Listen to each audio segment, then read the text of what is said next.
Mon mari a calmement annoncé quelque chose de choquant. De quoi parle-t-il? Je suis censée rentrer à la maison et faire toutes les tâches ménagères? Même si je suis chez mes parents pour accoucher? Et que signifie vivre ensemble? Si vous laissez votre mère s'occuper de l'enfant, vous devriez pouvoir vous concentrer sur les tâches ménagères. Où est passé le gentil mari que je connaissais? J'ai été submergée par la tristesse, la colère et maintenant le désespoir. N'est-ce pas étrange? C'est mon frère qui a réagi à l'histoire. Écoute, essaieras-tu de faire ce que je te dis demain? Mon frère commence à expliquer son plan pour découvrir la vérité. Je m'appelle Gina et j'ai 32 ans. Je suis enceinte de mon premier enfant, qui doit naître très bientôt. J'ai l'intention de retourner chez mes parents demain parce que la date de l'accouchement est proche. Non, non. Ne soulève pas de choses lourdes quand tu es enceinte, je vais le faire. Mon mari, Neil, s'est inquiété et a fait les valises à ma place. Il était très gentil et fiable. Elle ne vit pas de manière négligée, même quand je ne suis pas là. Notre nouvelle maison, qui vient d'être achevée l'année dernière, est restée propre grâce à mes habitudes de rangement. Bien sûr, je la garderai propre et j'attendrai que tu sortes. C'est ce qu'a dit mon mari en me frottant le ventre. C'était un moment très heureux. Cependant, un coup de téléphone a brisé ce bonheur. Mon humeur est tombée d'un coup lorsque j'ai vu le nom affiché sur l'écran. Bonjour, Gina. La voix tranchante de ma belle-mère m'a percé les oreilles. Tu ne retournes pas dans ta ville natale pour accoucher? Je t'ai dit d'arrêter parce que c'est honteux. J'étais complètement épuisée par ces appels quotidiens. Bien qu'elles paraissent gentilles en apparence, ces remarques et ces critiques à mon égard n'ont jamais cessé. Vous vous prélassez à la maison? Cela doit être agréable. Tu as faim. Vous mangez trop. Vous avez l'intention de prendre du poids. Tu es déjà assez grosse. Et elle s'est vantée de sa propre expérience de parent, continuant à me faire la leçon jour et nuit. Mon fils s'en est bien sorti parce que je l'ai bien élevé. Mon fils s'en est bien sorti parce que je l'ai bien élevé, alors vous ne vous tromperez pas en suivant mes conseils. Je n'ai jamais cessé d'allaiter et d'utiliser des couches lavables. Je ne me souviens pas avoir lutté, Gina. Tu es juste gâtée. Le pire, c'est qu'elle m'a comparée à l'ex-copine de mon mari. Sa précédente petite amie était brillante, honnête et gentille. Pourquoi es-tu si provocante? Les mots me manquaient. Cette situation était tellement stressante que j'ai demandé plusieurs fois à mon mari de la faire cesser. Pourquoi cette attitude? Tu es une épouse, non. Une belle-mère qui brille. J'ai décidé de vivre avec maman. Si ça ne te plaît pas, divorçons. Mais les appels n'ont jamais cessé. Mon gentil mari a probablement eu du mal à s'exprimer. Mais si cela continue même après la naissance de l'enfant, je ne pense pas pouvoir le tolérer. Gina? Tu m'écoutes? Oui, j'écoute. Ne retourne pas dans ta ville natale. Qu'est-ce qui te prend de laisser mon pauvre bébé Neil tout seul, et toi? Comment peux-tu encore considérer un homme adulte comme un bébé? Nous vivons dans la même ville, je peux donc revenir rapidement. Ce n'est pas une question de distance. Mais j'ai déjà informé mes parents. Tes parents? De qui voulez-vous avoir un enfant? Une fois de plus, une remarque anachronique de ma belle-mère l'a fait éclater. N'est-ce pas mon enfant? Dire une chose pareille la mettrait sûrement en colère. À ce moment-là, c'est mon mari qui a pris l'appel. Maman, ne t'ai-je pas déjà dit? J'ai un voyage d'affaires important à partir de demain jusqu'à la date d'accouchement. Il est donc plus prudent que Gina retourne dans sa ville natale. Et on en a parlé? On a décidé ensemble. Neil. Pourquoi tu dis ça? Alors, tu peux t'occuper d'elle à la place, maman? Je ne peux pas faire ça. Ma belle-mère a répondu immédiatement. Je voudrais aussi refuser. Elle ne sait pas du tout faire le ménage et sa maison est toujours en désordre. De plus, elle avait 2 chiens et 2 chats, qui sont très mignons, mais gardée d'une manière qui n'était pas hygiénique. Je soupçonne que je suis allergique aux chats, alors même la sage-femme m'a déconseillé d'aller chez elle. Je dois m'occuper des chiens et des chats, donc je ne peux pas m'occuper de Gina. Alors, il n'y a rien à faire, n'est-ce pas? Pourquoi cela se passe-t-il ainsi? J'ai accouché seule et je suis retournée travailler tout de suite. Gina est juste gâtée. Maman, c'est normal qu'il arrive quelque chose à ton petit-fils? Je n'ai rien dit de tel. Mon mari a pris son temps pour calmer ma belle-mère, qui n'était pas très encline à la discussion. Ce n'est probablement pas qu'elle avait de mauvaises intentions. Je comprends qu'elle était enthousiaste en tant que personne ayant l'expérience de la parentalité, et elle était probablement juste excitée à l'idée d'avoir son premier petit enfant. Cependant, comme je suis enceinte, je ne pouvais pas l'accueillir. J'ai été très reconnaissante à mon mari de m'avoir défendue. Et ne vous inquiétez pas. Ce n'est pas grave. Encouragée par mon mari, je suis allée de l'avant et je suis retournée chez mes parents comme prévu. S'il n'y avait pas de problème, je resterais chez mes parents jusqu'à la visite de contrôle du bébé à 1 mois. Outre mes parents, la famille de mon frère vit sur la même propriété et a 3 enfants, dont le plus jeune est né récemment. Et ma belle-sœur avait de l'expérience. Elle devrait donc être en mesure de m'aider à accoucher en douceur. Bien que je me sois sentie seule en l'absence de mon mari, il était réconfortant d'avoir à mes côtés ma mère, qui sait cuisiner et s'occuper des autres, et ma belle-sœur, qui a de l'expérience en matière de garde d'enfants. J'ai passé un moment paisible dans la maison de mes parents. Et la veille de la date prévue, le travail a commencé et j'ai accouché en toute sécurité. Mon mari était encore en voyage d'affaires. C'est dommage qu'il n'ait pas pu venir, mais je lui ai envoyé un courriel avec des photos pour lui annoncer l'arrivée du nouveau membre de notre famille. Il est inévitable que l'on ne puisse pas choisir le moment de l'accouchement. Je ne suis pas encore en parfaite santé après l'accouchement, mais je travaille dur pour m'occuper du nouveau-né. Malgré mes études, j'ai eu du mal, car c'était mon premier enfant.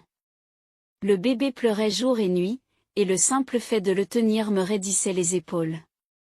J'étais occupée tous les jours à allaiter et à changer les couches. Les douleurs de l'accouchement persistaient et mon sommeil était léger. J'étais épuisée car ma récupération physique ne se déroulait pas comme prévu. Pourtant, rien n'est comparable à la douceur de mon enfant. Je pourrais regarder mon enfant pour toujours. Même son visage en pleurs m'émouvait, car il débordait de vitalité. J'ai été très reconnaissante à l'hôpital d'avoir interdit les visites par mesure de précaution contre les infections. Si ma belle-mère avait été là, j'aurais été épuisée non seulement physiquement, mais aussi mentalement. Le jour de la sortie de l'hôpital est arrivé bien trop vite. Mon mari était censé venir me chercher, mais un problème professionnel soudain est survenu et c'est mon frère qui est venu à ma place. Je comprends que le travail soit important, mais je voulais vraiment montrer notre enfant à mon mari rapidement. Il avait tellement hâte, il était sûr d'être ravi. Cependant, 3 jours ont passé, puis 1 semaine, et mon mari n'était toujours pas venu nous rendre visite. N'est-ce pas bizarre? Notre enfant est né, vous savez? Je pensais qu'il viendrait tout de suite. Mes parents et la famille de mon frère étaient également inquiets. Je savais qu'il était très occupé par son travail avant même la naissance, mais je pensais qu'il pourrait au moins prendre le temps de nous rendre visite. Je commençais à avoir un mauvais pressentiment. Je lui ai envoyé un message pour qu'il m'appelle lorsqu'il aurait du temps libre. Mais il a ignoré le message, et mon anxiété grandissait. J'ai essayé de l'appeler quand je pensais qu'il avait fini son travail, mais il n'a pas répondu. Pourquoi, finalement, il a rappelé, mais il était presque minuit. Oh, tu es réveillé. Je pensais que tu dormais. Est-ce que quelqu'un a l'habitude d'appeler en pensant que l'autre personne pourrait être endormie? Plus important encore, j'étais soulagée de pouvoir enfin parler. Je donnais juste à manger au bébé. Mais es-tu vraiment si occupé? Oui, un peu. Il parlait comme d'habitude, comme s'il ne sentait pas mon inquiétude ou mon urgence. Venez vite voir le bébé. Nous devons également déclarer la naissance de l'enfant. Qu'est-ce qui ne va pas? C'est quelque chose que tout le monde peut faire, non? Ah. Bien qu'il soit tard dans la nuit, Je n'ai pas pu m'empêcher d'élever la voix. Désolé, je suis très occupée en ce moment. Je comprends, mais quand même. C'est alors que notre enfant, qui venait juste d'être nourri, s'est remis à pleurer. Ensuite, c'est l'heure du changement de couche? Le nom que nous avons choisi avant est très bien, pas de changement. Quoi? J'ai vu le visage du bébé dans l'email. Veuillez soumettre les documents. Attendez, mais... Je dois me lever tôt demain, alors je raccroche. L'appel s'est terminé unilatéralement comme ça. Pendant un instant, j'ai été tellement choquée que mes pensées se sont figées. Peu à peu, la tristesse a commencé à monter en moi. Même si j'étais très occupée, j'avais l'impression d'être traitée de manière aussi impersonnelle. Après l'accouchement. Mes émotions étaient instables et le fait qu'on me parle de cette manière me faisait pousser un profond soupir. Mais peut-être était cela la réalité. Mon enfant bien-aimé était juste devant moi, mais pour mon mari, sa vie quotidienne n'avait pas changé. Peut-être que le fait de devenir parent du jour au lendemain a été difficile pour lui. J'ai pensé que le fait de voir le visage de notre enfant pourrait changer ses sentiments. J'ai envisagé de rentrer plus tôt que prévu pour le bien de mon mari, mais ma mère et ma belle-sœur m'ont persuadé de ne pas me forcer. Pourtant, j'avais un mauvais pressentiment. L'attitude indifférente de mon mari me dérangeait. Même les appels incessants de ma belle-mère avant l'accouchement avaient cessé. J'ai envoyé plusieurs courriels, mais je n'ai pas eu de réponse. Ce n'est pas que j'attendais qu'elle me contacte, mais j'étais angoissée par ce qui se passait. Pendant que je réfléchissais à tout cela, les journées consacrées aux soins du nouveau-né se poursuivaient. Avant que je ne m'en rende compte, 2 semaines s'étaient écoulées. Finalement, mon frère a déclaré la naissance de mon enfant. Mes parents m'ont aidé pendant la journée pour que je puisse dormir relativement bien. Je reprenais peu à peu des forces. Soudain, j'ai reçu un appel de mon mari. Bonjour, Neil. J'ai quelque chose à te dire. Contrairement à moi, joyeuse à l'idée de me rencontrer enfin, la voix de Neil était sérieuse. Il y a un problème? Peux-tu revenir à la maison tout de suite? Tout de suite. Qu'est-ce qui est si urgent? Tout d'un coup, notre enfant venait de s'endormir et j'étais encore en pyjama. Qu'est-ce qu'il y a? Il y a un problème? Revenez tout de suite. J'ai senti quelque chose d'inhabituel dans la voix de Neil. Qu'est-ce qui a bien pu se passer? Quand il a dit tout de suite, c'est qu'il s'agissait de quelque chose d'extrêmement grave. J'ai laissé notre enfant à ma mère qui ne pouvait pas cacher sa détresse et je suis montée dans la voiture encore en pyjama. Qu'est-ce qui aurait pu arriver? Conduisez prudemment. Ne vous précipitez pas. Je me suis dit qu'il fallait rester calme, mais le feu rouge m'a semblé plus long que d'habitude et j'étais de plus en plus angoissée. Une dizaine de minutes plus tard, j'arrive à la maison. Prudente, j'ai serré mon téléphone portable contre moi en entrant dans la maison. Dans le salon, Neil et ma belle-mère étaient là, en train de se détendre en buvant du thé. Qu'est-ce qui se passe? Cela n'avait rien à voir avec le scénario catastrophe que j'avais imaginé et je suis restée là, abasourdie. Alors que j'essayais de comprendre ce qui se passait, j'ai remarqué quelque chose d'étrange dans la maison. Que se passe-t-il ici? La petite plante de l'étagère, les animaux en peluche des coussins, l'horloge qui était sur le mur. Ils ont tous disparu. Je m'en suis débarrassée parce qu'ils n'étaient pas à mon goût. Il n'y avait aucun signe de regret sur le visage de ma belle-mère. Ce sont des choses auxquelles je tenais beaucoup et j'utilise la chambre du fond au 2e étage. Je ne comprenais pas ce qu'elle voulait dire. J'ai cherché de l'aide auprès de Neil, mais son visage était plus froid que je ne l'avais jamais vu. Neil, pourquoi m'as-tu rappelé d'urgence? Que se passe-t-il? Réponds-moi. Neil est resté silencieux et c'est ma belle-mère qui a pris la parole. Je ne peux plus tolérer cela. Qu'est-ce qu'il y a? Combien de temps comptes-tu rester loin de la maison? Tu es une femme, tu dois donc faire tes devoirs à la maison. Reviens vite et prépare notre dîner. Je n'ai pas compris ces paroles. J'étais trop abasourdie pour réagir. J'étais censée rester chez mes parents jusqu'à la visite de contrôle du bébé à 1 mois. Qu'est-ce que c'est que cette attitude? Tu es une épouse? Non. Une belle-mère éblouissante. Désespérément, j'ai réussi à demander à Neil. De quoi s'agit-il? Neil m'a répondu calmement. J'ai décidé de vivre avec ma mère. Quoi? Si ça ne te plaît pas, divorçons. Attends un peu, qu'est-ce qui se passe? Est-ce que j'ai fait quelque chose de mal? Je ne comprends pas pourquoi des larmes ont coulé sur mon visage pendant que je plaidais. Voyant cela, Neil et sa mère se sont regardés et ont ri. Allons-nous vivre ensemble ou non? Qu'est-ce que c'est? À ce moment-là, 2 chiens et 2 chats ont dévalé les escaliers du 2e étage. J'ai éternué à l'improviste. Oui, ces animaux viennent aussi avec moi. Ils sont ma précieuse famille. Ne t'ai-je pas dit que j'étais allergique aux chats? Qu'est-ce que tu racontes? Vous n'avez pas été diagnostiqué, n'est-ce pas? C'est peut-être juste dans ta tête. Je me suis empressée de me couvrir le visage avec un mouchoir, mais mes yeux et mon nez commençaient à me démanger. En y regardant de plus près, j'ai remarqué que le papier peint et les piliers étaient rayés par endroits.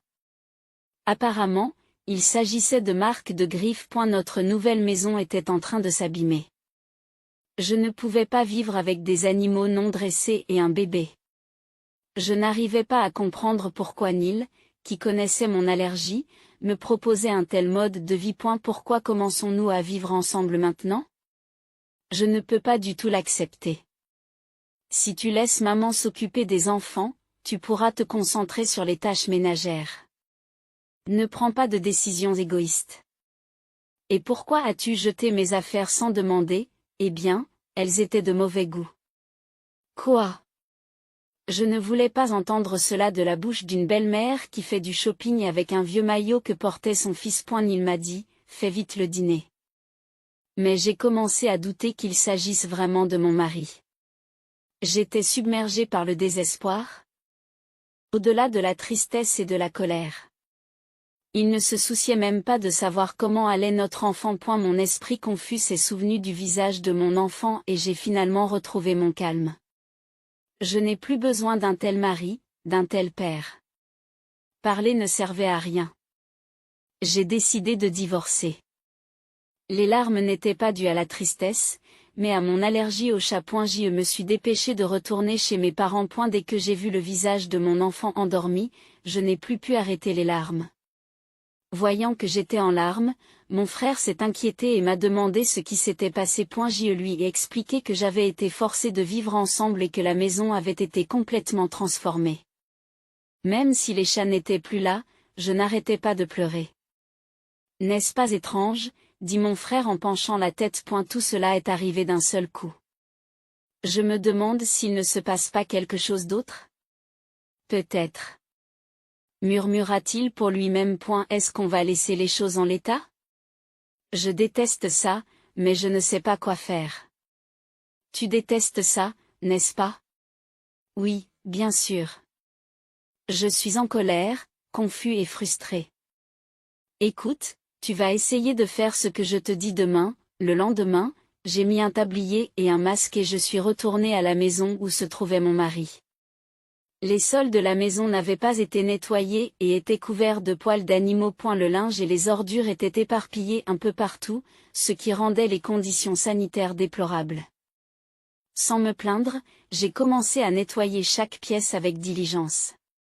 Ma belle-mère me regardait avec satisfaction. On dirait que tu as enfin compris tes devoirs d'épouse. Amenez vite le petit-fils. Oui, je les amènerai dès que j'aurai fini de nettoyer. Quand aurez-vous terminé? Demain. C'est trop tard. Dépêchez-vous. Je suis désolé. Je m'assurer que tout est impeccablement propre pour que vous et les animaux soyez à l'aise. C'est tout à fait naturel. Laissez-la dire ce qu'elle veut. Je me suis fait un petit sourire en coin. Alors, je reviendrai demain. Je vous en prie. Sans se rendre compte de rien, ma belle-mère a agi avec arrogance. C'était son dernier moment de répit. Le plan se déroulait sans encombre. Dès au retour chez mes parents, j'ai serré dans mes bras mon enfant, dont ma mère s'était occupée. Ma belle-mère m'avait pressé d'amener rapidement le petit-fils. J'étais à bout. Je ne la laisserai jamais prendre mon enfant dans ses bras. Mon frère, qui avait attendu, a diffusé une vidéo qui avait été enregistrée. L'écran montrait ma belle-mère et mon mari.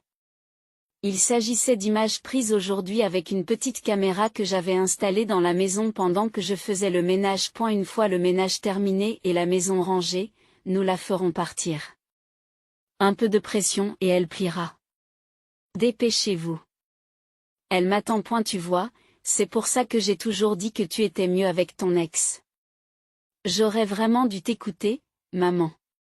Cette belle fille est têtue, antipathique et allergique aux chats.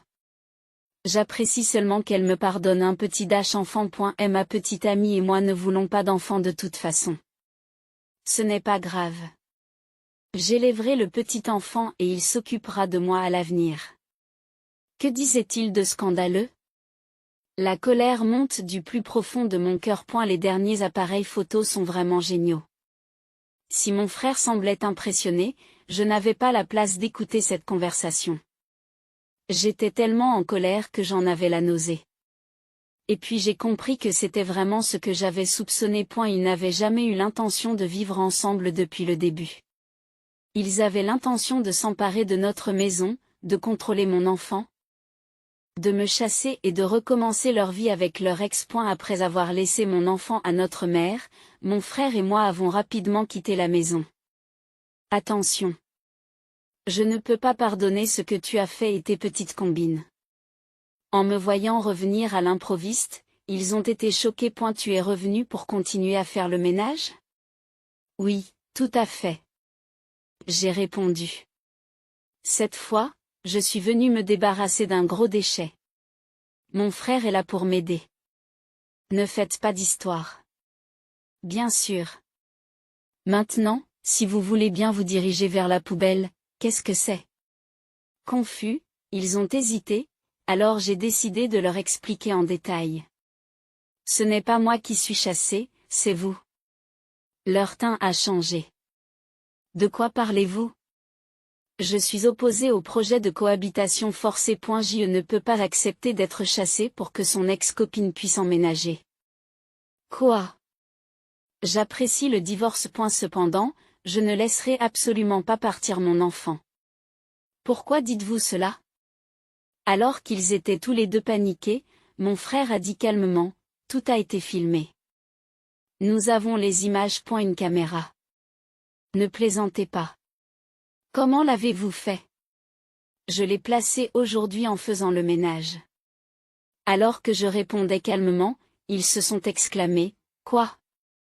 C'est une atteinte à la vie privée. Faire quelque chose comme ça sans permission, ce n'est pas un crime, ils étaient tous les deux furieux. Je suis resté calme et j'ai expliqué. J'ai installé la caméra pour le bien de votre mère. Qu'est-ce que tu veux dire par là? Pour moi. Oui, j'ai pensé qu'il serait utile que tu puisses surveiller tes précieux animaux de compagnie pendant ton absence.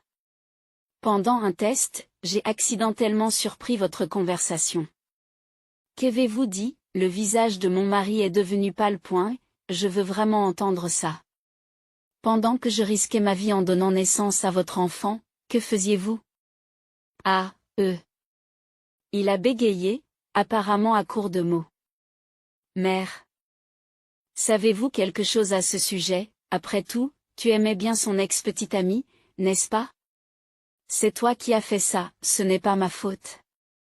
Je suis juste venue préparer le dîner pour mon fils qui revenait d'un voyage d'affaires. Et elle était là. Et c'est vous qui avez suggéré que nous vivions tous les trois dans cette maison, n'est-ce pas? Je cachais votre liaison pour vous faciliter les choses. Les deux continuèrent désespérément à se chercher des excuses. Pourquoi avez-vous ramené votre ex-petite amie à la maison? Le voyage d'affaires était-il un mensonge? Ce n'était pas un mensonge. Je l'ai juste rencontrée pendant le voyage. Nous sommes allés boire un verre après un long moment. Et une chose en entraînant une autre. Une chose en entraînant une autre. Il s'est énervé. J'ai lancé un regard à mon mari, mon dégoût était évident. Ce n'était pas intentionnel. Mais elle a commencé à dire à quel point j'étais pitoyable d'être négligée par toi. Ah! J'étais incrédule devant ces mots. Négligée. Qui a négligé qui? En fait, n'est-ce pas vrai, vous avez toujours utilisé la grossesse comme excuse pour éviter de sortir ou de manger ensemble. Mes sentiments ont été continuellement ignorés. De quoi parlez-vous? Tu étais d'accord pour dire que c'était bien. Je n'ai jamais accepté. Je l'ai enduré. Pourquoi ne me traites-tu pas avec importance? Je suis toujours gentille. Mais tu ne l'apprécies jamais. Le comportement de mon mari est devenu provocateur et enfantin. Il était incroyable qu'un adulte puisse dire de telles choses. Était-ce là son vrai visage? Je me suis sentie complètement déçue. Est-ce comparé à notre enfant à naître et exprimer des griefs dépassait complètement mon entendement. Puis mon ex a dit, si tu en as assez d'être père, je suis là pour te réconforter. Et pendant que j'étais chez mes parents, elle l'avait réconforté. Qu'entendait-elle par être un père? Rien n'avait encore commencé. J'ai pris mon smartphone et j'ai appelé la femme qui devait participer à cette conversation. Je lui avais déjà parlé. Mon frère l'avait trouvée sur les réseaux sociaux et lui avait expliqué la situation. Elle nous a rapidement donné ses coordonnées. Bonjour, je m'excuse d'appeler à nouveau. Il semble que mon mari ne comprenne toujours pas les faits. Pourriez-vous répéter ce que vous avez confirmé plus tôt? J'ai réglé le volume du smartphone au maximum et je l'ai mis en mode haut-parleur, en le dirigeant vers mon mari. L'ex-petite amie a répondu, légèrement irritée. Je n'ai rien fait. Il m'a invité en me disant qu'il avait quelque chose à me donner.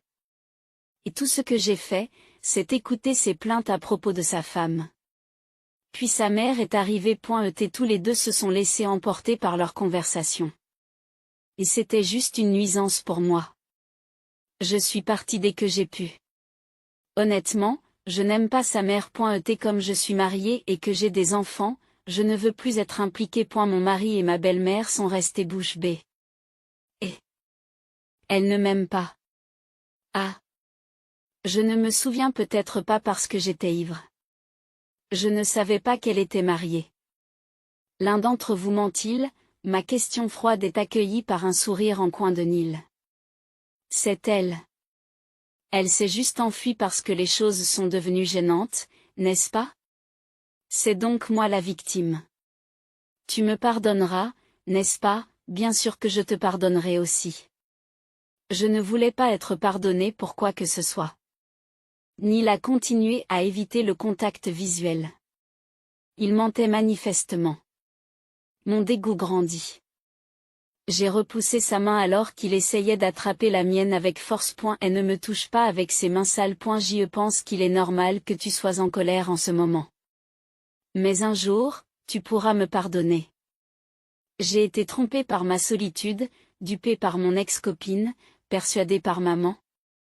Et je t'ai fait du mal. On peut repartir à 0. Recommencer à 0? 1. Tu es encore ivre? Quoi? J'ai enfin compris ta vraie nature. Je suis si heureuse de l'avoir réalisé avant de te laisser tenir notre enfant. Quoi? Je ne peux pas tenir mon enfant? Bien sûr que non. Il en va de même pour ta mère. C'est mal que je ne puisse pas tenir mon petit-fils. Écoute, je veux recommencer à 0. Je pense que je peux changer si je vois le visage de l'enfant. Je ne peux pas croire ces mots. Je l'ai vu dire, nous n'avons pas besoin d'enfants. Sur la caméra pour animaux, il n'y avait aucune chance que son plaidoyer. Mais meuf. C'est vous qui vouliez divorcer, n'est-ce pas? Je ne peux pas élever un enfant avec quelqu'un de si immature qu'il ne sait même pas ce qui doit être prioritaire. Vous allez éloigner un père de son enfant. N'agis pas soudainement comme un père. Un père comme toi ferait mieux de ne pas être là. Reprends à 0 avec ta mère et reçois toutes les louanges que tu veux. J'ai dit cela calmement. Les épaules de Nil s'affaissèrent, déçue. À ce moment-là, la belle-mère a semblé avoir une idée et a dit quelque chose. Vous avez été si arrogant, mais je vous poursuivrai en justice pour avoir enregistré en secret. Je vous poursuivrai également pour m'avoir enlevé mon petit-fils et pour avoir manqué de respect à une personne âgée. Comment peut-elle inventer des histoires aussi audacieuses? Mon frère, perplexe mais calme, a répondu. Ce procès échouera certainement et il vaudrait mieux que tu ne le poursuives pas. Qu'en sais-tu? C'est une perte de ne pas se défendre. Je peux gagner si j'intente un procès. La belle-mère était satisfaite. Mais elle ignorait la profession de mon frère. Tranquillement, il sort sa carte de visite. Quoi? Vous travaillez dans un cabinet d'avocat? Oui, en tant qu'avocat. Je dois vous dire que c'est une affaire que nous ne pouvons pas prendre. Poursuivre ce procès serait un gaspillage d'efforts et d'argent. Face à leurs regards étonnés, j'ai continué. En effet, ne pas riposter serait une perte. Nous allons également intenter une action en justice et demander un partage équitable des biens entre vous deux. Qu'est-ce que c'est? À ce moment-là, les chats se sont réveillés de leur sieste et ont commencé à miauler.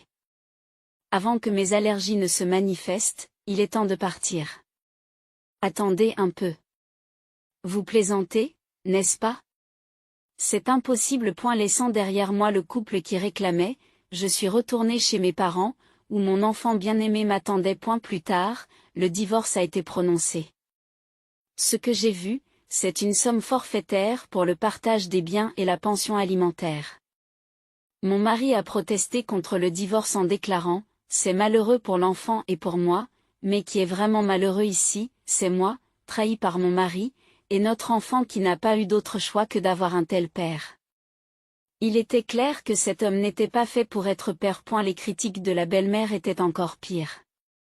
L'avenir d'une femme âgée et de ses 4 animaux de compagnie ne compte-t-il pas? Il est pitoyable qu'un petit enfant doive être élevé par une mère aussi mauvaise.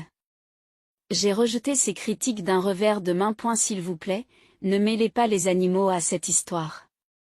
J'étais soulagée que ma belle-mère, qui avait l'intention d'obliger mon enfant à s'occuper d'elle, soit partie. Je voulais que mon enfant vive librement. Ils ont dit qu'ils voulaient au moins continuer à vivre dans la maison que nous venions de construire. C'était une maison en copropriété, mais comme mon espace personnel avait été violé, je ne voulais plus y vivre. Finalement, compte tenu du paiement forfaitaire de la pension alimentaire, j'ai décidé de vendre la maison. Et la maison est devenue la propriété de quelqu'un d'autre et j'ai reçu le produit de la vente en une seule fois. J'ai eu le sentiment rafraîchissant de repartir à zéro. Puisque c'était ce que voulait mon ex-mari, il devait être satisfait. En fait, mes frères les ont habilement manipulés tous les deux, faisant rapidement évoluer la situation vers une résolution. J'ai toujours été soutenue. Je suis désolée de t'avoir impliqué dans cette situation. Je me suis excusée et mon frère m'a dit, il est naturel que je protège ma sœur. Et lorsqu'une bonne personne se présentera, n'oublie pas de me la présenter en premier. Mon frère, toujours inquiet, m'a dit, pour l'instant, j'ai l'intention de me concentrer sur l'éducation de mon enfant. Je n'ai pas le luxe d'avoir le temps de scruter les hommes. Malgré tout, j'ai fini par échanger mes coordonnées avec un camarade de classe du collège que j'ai croisé à l'hôpital lors d'un test d'allergie. Il était infirmier, extrêmement occupé, et notre relation s'est poursuivie par des courriels occasionnels au milieu de nos vies bien remplies. Le test a d'ailleurs confirmé que j'étais effectivement allergique aux chats. J'aime beaucoup les chats, c'était donc décevant. Quelques années après avoir dit non ensemble quand les choses se seront calmées, nous avons finalement commencé à sortir ensemble.